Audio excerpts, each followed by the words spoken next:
nos tira da inércia, da paralisia, é a graça de Deus que nos tira do pecado, é a graça, tudo é a graça.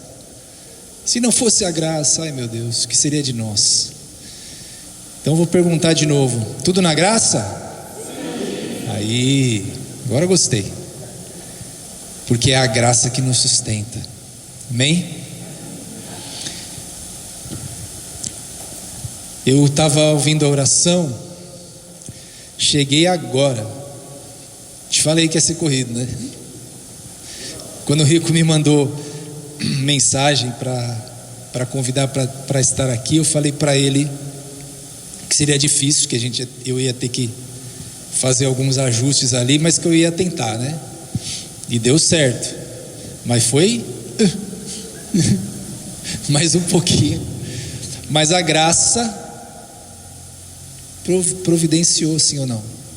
O Senhor quis e deu tempo, e graças a Deus. Hoje nós vamos falar sobre um tema que eu já preguei aqui. Aliás, já preguei algumas vezes sobre esse tema aqui.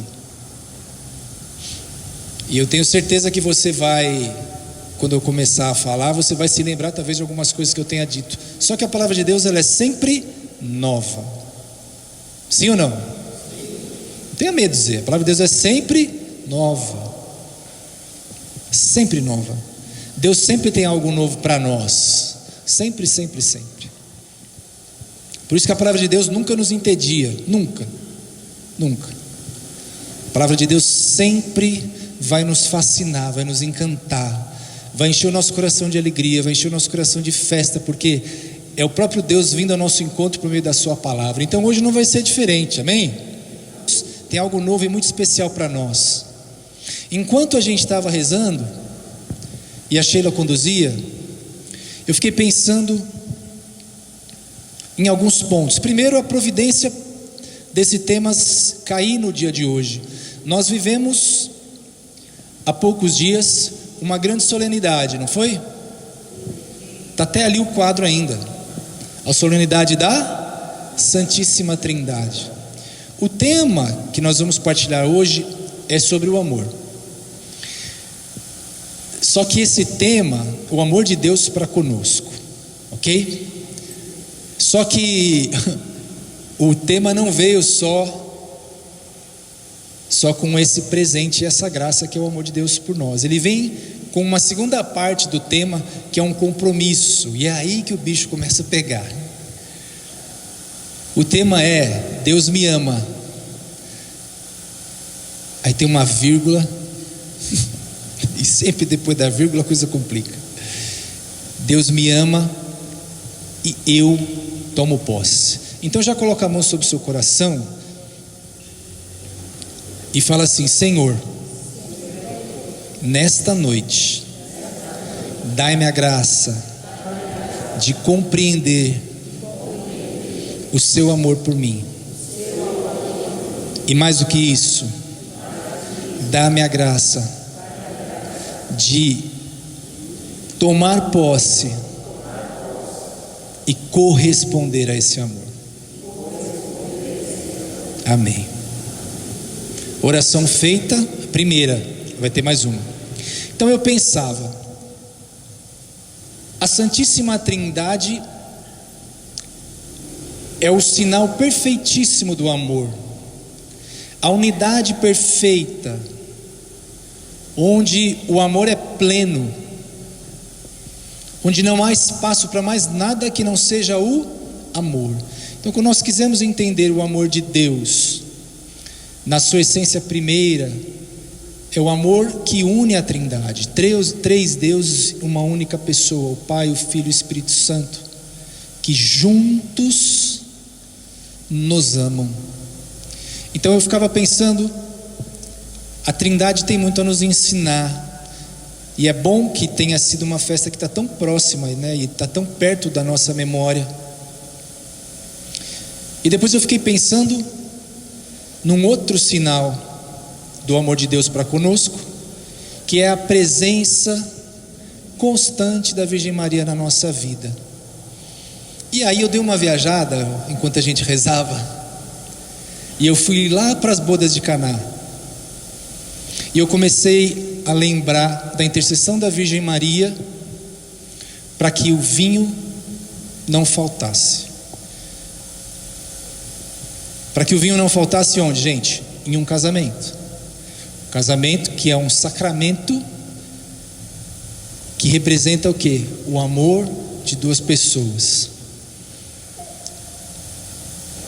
Para que o vinho novo, para que o vinho melhor, para que o melhor vinho pudesse aparecer, alguns instrumentos foram necessários, sim ou não? E eu nos via, enquanto a Sheila rezava, eu nos via como um desses instrumentos, que são as talhas. E enquanto a gente rezava, eu pedia assim: Senhor, faz-nos, cada um de nós que está aqui, coloca a mão sobre o seu peito, fala assim: Senhor, que nessa noite eu seja uma talha pronta para receber o melhor vinho, o vinho novo do teu amor, que eu possa bebê-lo nessa noite, Senhor, e sair daqui cheio do teu amor. Amém.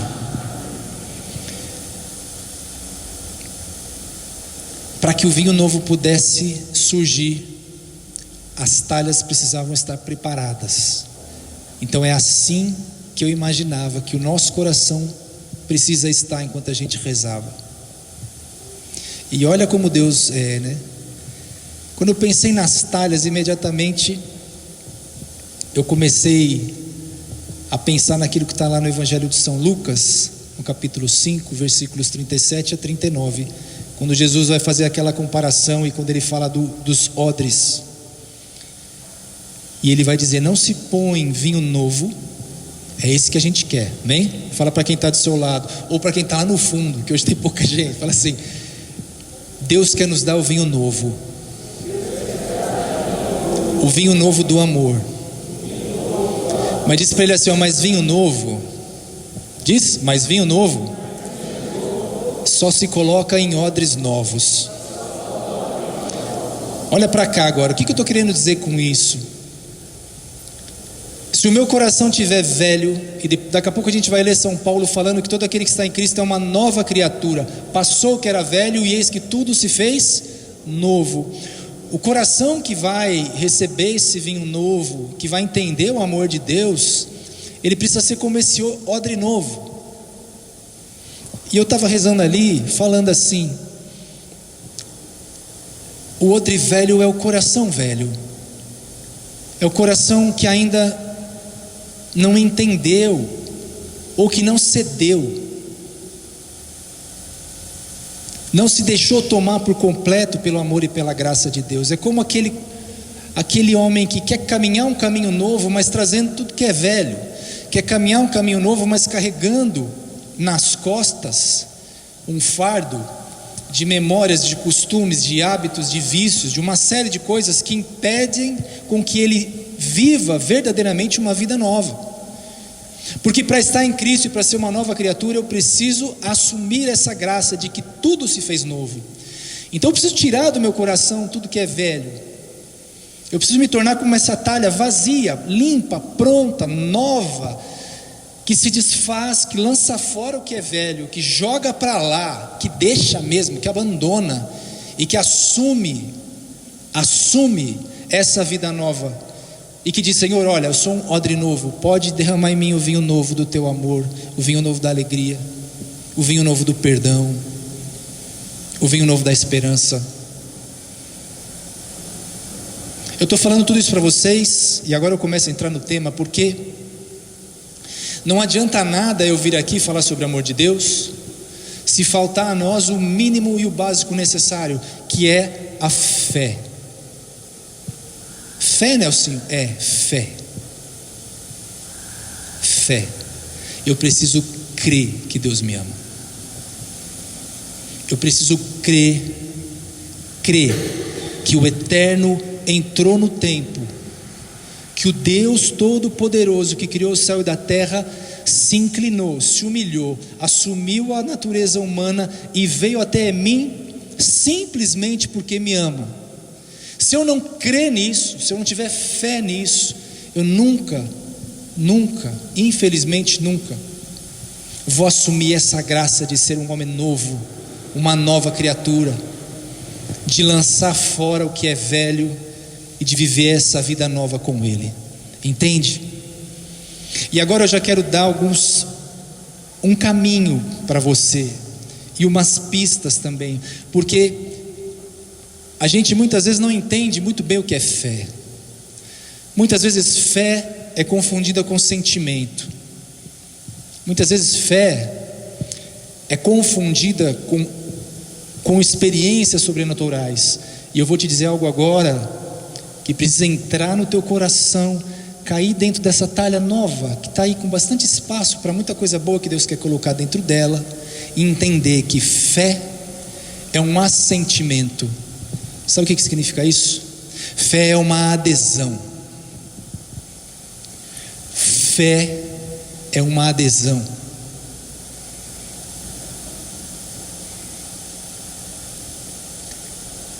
Eu vou aderir a Cristo, mesmo que eu não sinta nada.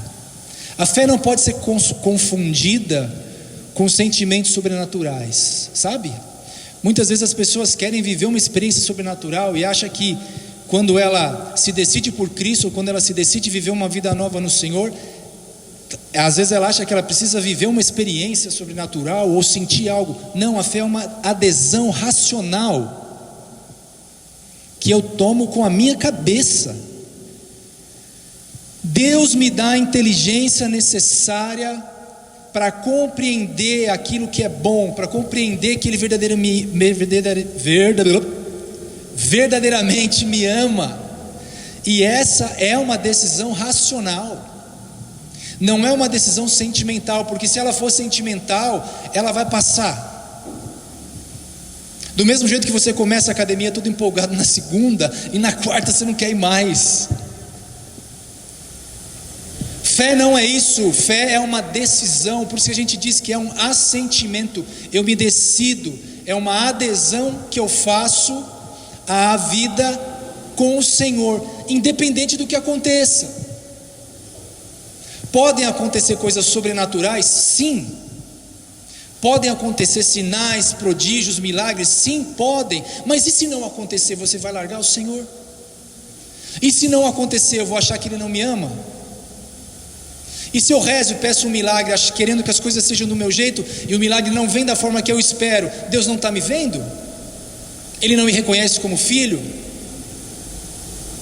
A fé é uma decisão tomada de forma consciente e racional. Eu me decido pelo Senhor, independente do que aconteça, independente das consequências, independente das consolações, independente do gozo que o Senhor me dê na oração, independente de qualquer outra coisa, eu me decido por Ele e ponto. A minha vida pode ser um deserto só, do começo ao fim, não importa.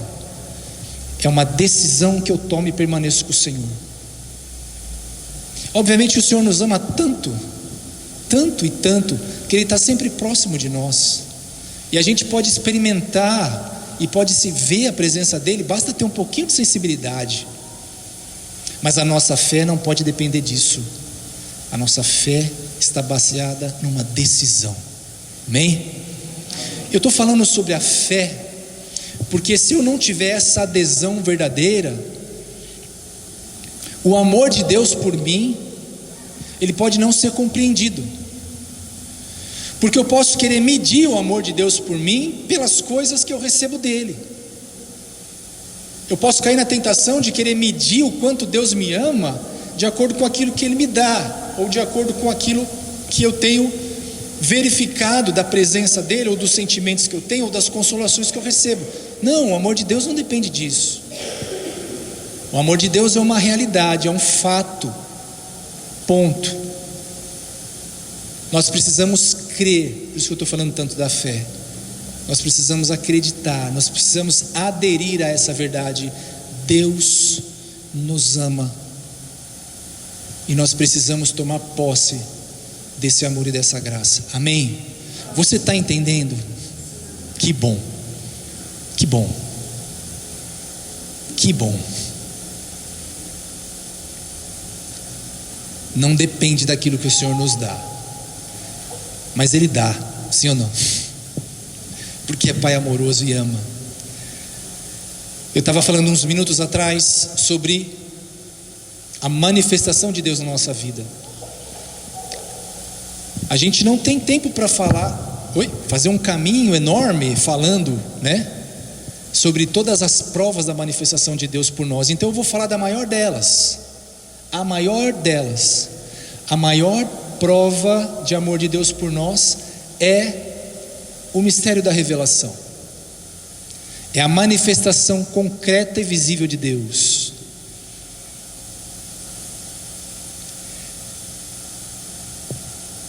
É o ato no qual Deus assume a nossa natureza e se manifesta no mundo.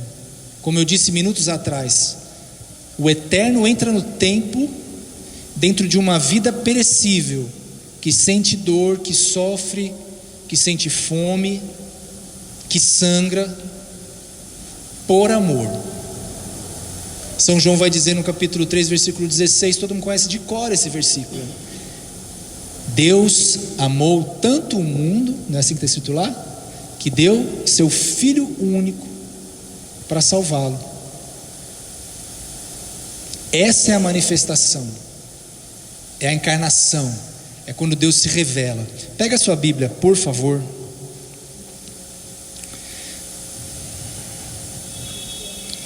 Nós vamos abrir na primeira carta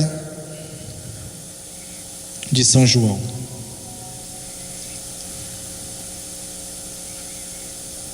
Antes de ler, já fica com ela aí, primeira carta de São João, e a gente vai começar lá no capítulo 4. Isso.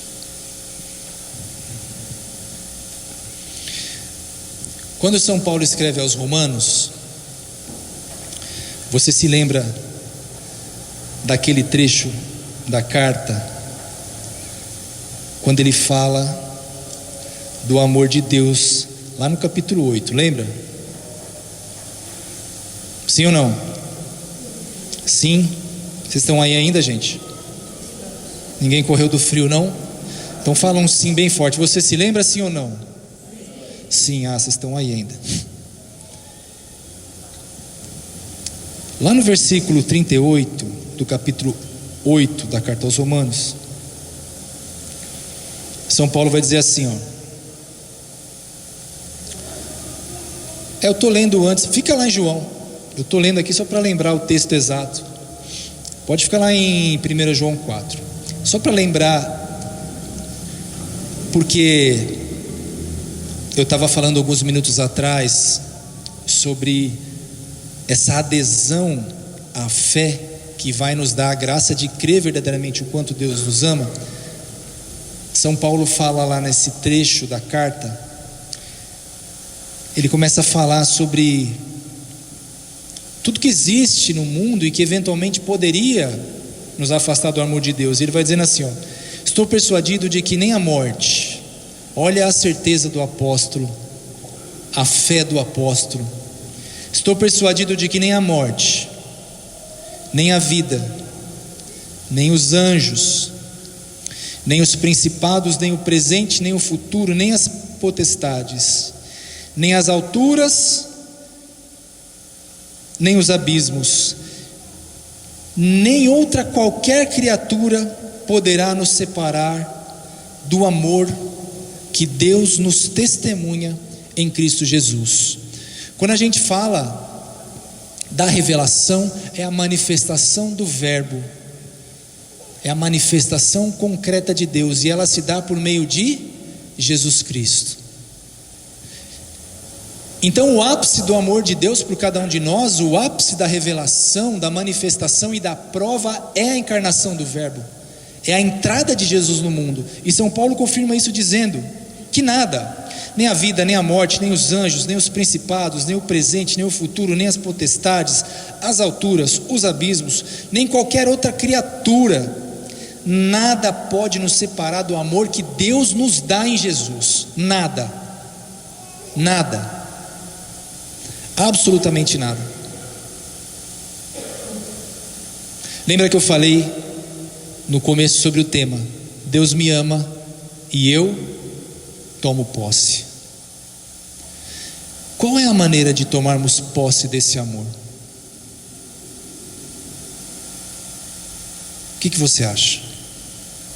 Não precisa me responder, só vai pensando.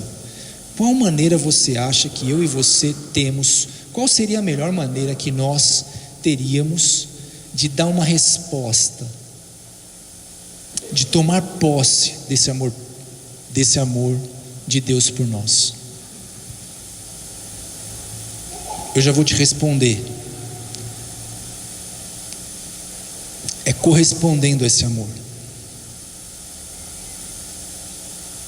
É correspondendo. É amando de volta. É dando a Ele o que a gente tem de melhor. É retribuindo a esse amor. Agora sim, vamos lá para a primeira carta de São João, no capítulo 4.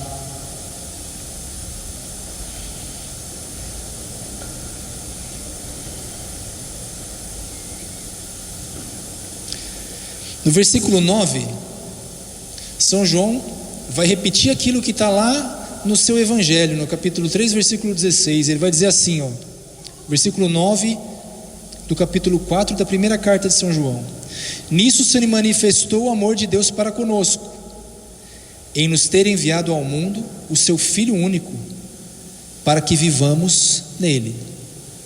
Se você ler o evangelho de São João, se você ler as cartas de São João, você vai perceber que elas estão permeadas, cheias, repletas do amor de Deus.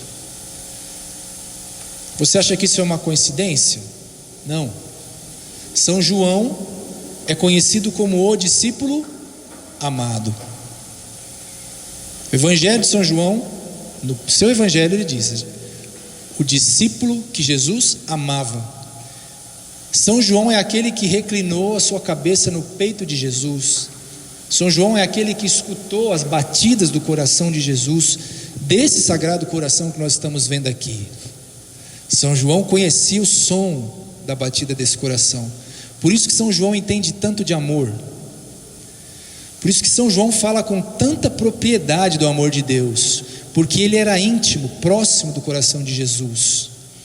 Quando o coração de Jesus foi transpassado pela lança, quando jorrou sangue e água, a fonte da divina misericórdia, e quando esse divino coração ficou exposto, São João estava lá, aos pés da cruz. São João fala do amor de Deus como ninguém. Se você quiser viver uma experiência profunda e bela do amor de Deus, leia as cartas de São João. A gente vai ler um trecho agora do 4º capítulo e você vai ver como elas estão encharcadas, repletas, embebidas desse amor que São João experimentou tão de perto. Então no versículo 9 do 4º capítulo ele vai dizer, ele começa já dizendo, no 7, amemo-nos uns aos outros, porque o amor vem de Deus, e todo aquele que ama é nascido de Deus e conhece a Deus. Já está aqui uma boa maneira de retribuir ao amor de Deus, é amando também, porque o próprio São João vai dizer que quem ama conhece a Deus e nasceu dele, porque Deus é amor. Aquele que não ama não conhece a Deus, porque Deus é o próprio amor. Nisso se manifestou o amor de Deus para conosco, em nos ter Ele enviado ao mundo o seu Filho único, para que vivamos por Ele. E no versículo 10 ele vai dizer: nisso consiste o amor, não em termos nós amado a Deus, mas em termos Ele nos amado, enviado o seu Filho para expiar os nossos pecados. E o versículo 11: caríssimos, se Deus assim nos amou, também nós devemos amar uns aos outros. Versículo 12: ninguém jamais viu a Deus, mas se nós nos amarmos mutuamente, e aí ele já está dando uma pista de como retribuir o amor de Deus, ele já está dando uma pista de como tomar posse do amor de Deus, e você vai sair daqui essa noite entendendo que tomar posse do amor de Deus é vivendo uma vida no amor, sendo uma pessoa que ama, sendo uma pessoa que transmite o amor de Deus. A gente vai entender que a gente tem que tirar da nossa cara, né, aquele olhar rabugento, aquela cara carrancuda que não quer dar bom dia por mão, aquela cara carrancuda que parece que nada está bem.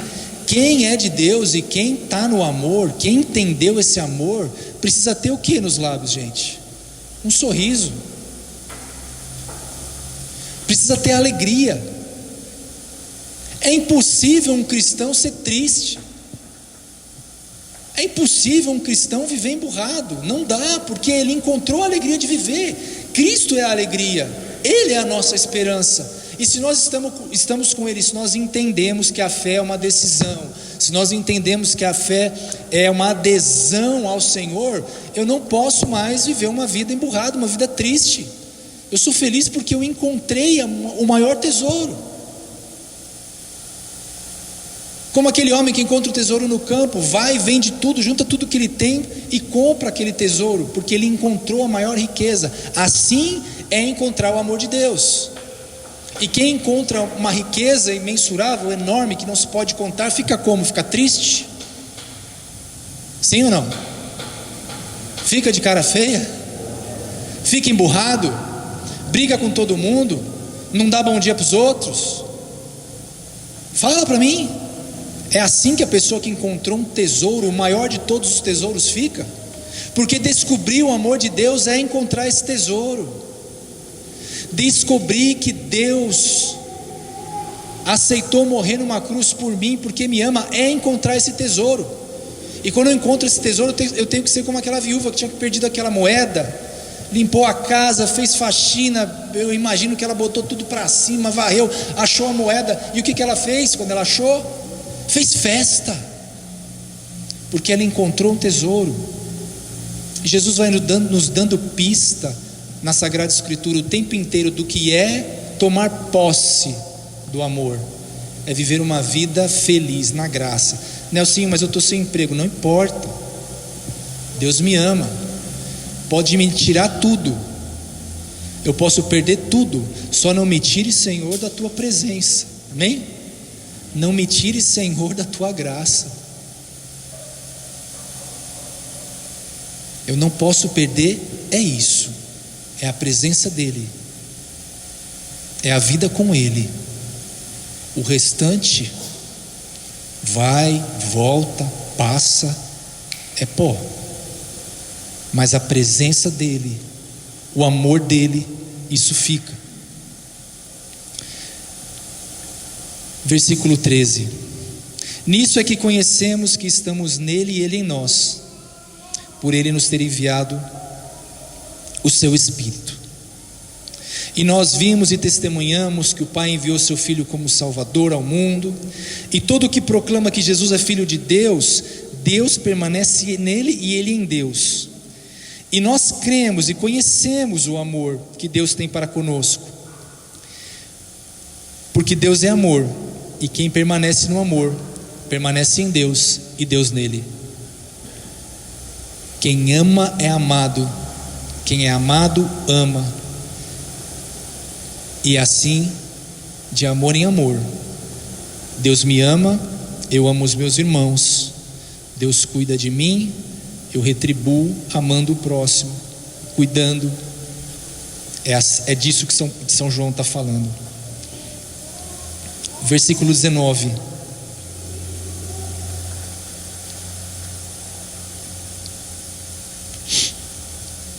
nós vamos ler o versículo 19 e o versículo 20, e eles são duros, amém? Diz amém. Amém. São duros, e eu não quero que você fique triste, eu quero que você simplesmente entenda o que Deus está pedindo de nós aqui. Não é uma bronca daquelas que o Senhor está nos dando. Não, Ele está chamando a nossa atenção para que nós, daqui por diante, entendamos de que maneira nós podemos tomar posse desse amor. Olha o que diz o versículo 19: mas nós amamos porque Deus nos amou primeiro. Amém? O que São João está falando com isso? Ele está falando que a capacidade de amar, essa graça de amar, ela só é possível porque Deus nos amou de antemão. De que maneira nos amou de antemão? Fazendo tudo aquilo que a gente acabou de falar até agora. Ele se encarnou, Ele se revelou, Ele entrou no tempo, Ele assumiu uma natureza humana, Ele aceitou morrer numa cruz, Ele aceitou sofrer toda a humilhação, toda a tortura, para expiar os nossos pecados, pecados que eram meus e seus, que deveriam recair sobre nós. Ele permitiu que recaíssem sobre Ele. Foi maltratado, humilhado, castigado pelos nossos pecados, como vai dizer lá em Isaías 53, e Ele não abriu a boca. Ele aceitou tudo por amor. Esse é o amor que veio primeiro, e é por causa desse amor que nós somos capazes de amar. Esse amor primeiro de Deus produziu a graça, nos deu acesso à graça, abriu as portas do paraíso, permitiu que o Espírito Santo viesse sobre nós, e é por meio da graça que nós podemos amar. É disso que ele fala quando diz no versículo 19: amamos porque Ele nos amou primeiro. Amamos porque por meio do amor dele recebemos a graça. Amamos porque por meio do amor dele recebemos o Espírito Santo. Amamos porque por meio do amor dele temos a Virgem Maria como mãe. Amamos porque por meio do amor dele temos a Eucaristia. Amamos porque pelo amor dele temos os sacramentos, temos a confissão, temos tudo o que temos. Por quê? Porque ele nos amou primeiro, morrendo na cruz por nós. A morte de Jesus na cruz nos possibilita amar e viver a vida na graça. E o meu tempo já acabou. Eu queria fechar dizendo para vocês como nós podemos retribuir. De que maneira nós podemos tomar posse?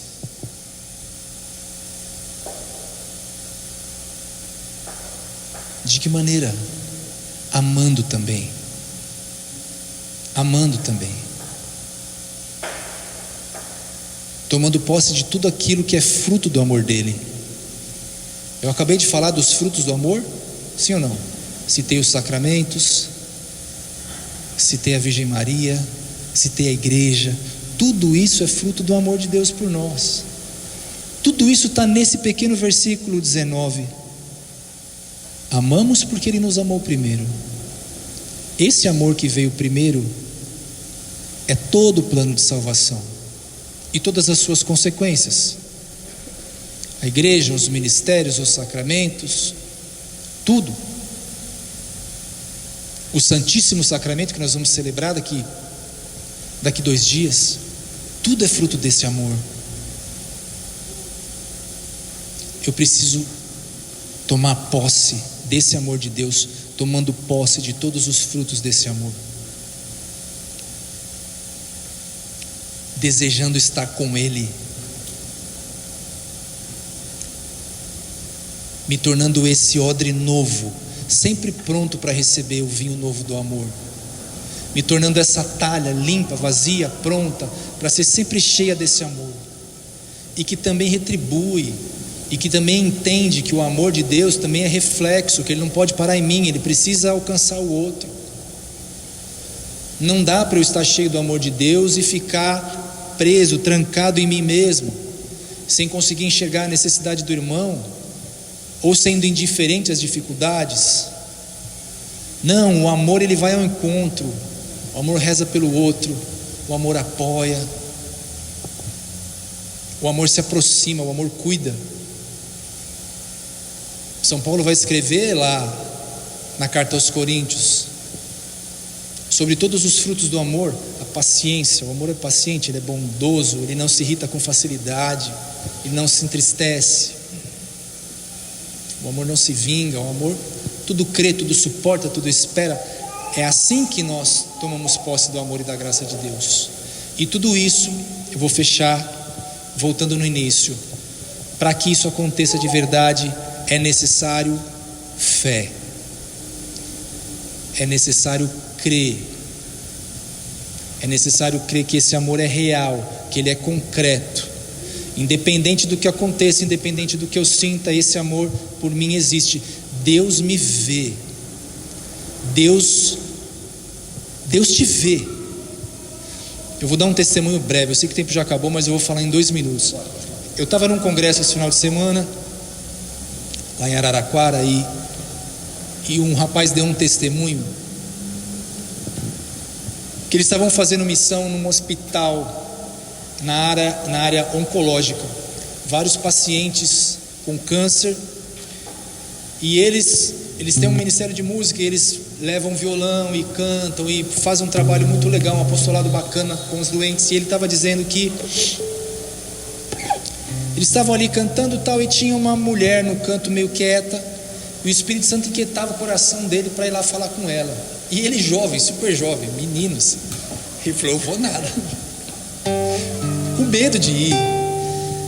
E o Espírito Santo meio que empurrando, e ele: não vou. E ele falou que já estava quase indo embora. Ele falou: não posso fazer isso. Ele voltou, e ele parou na frente dela, e ele ficou assim.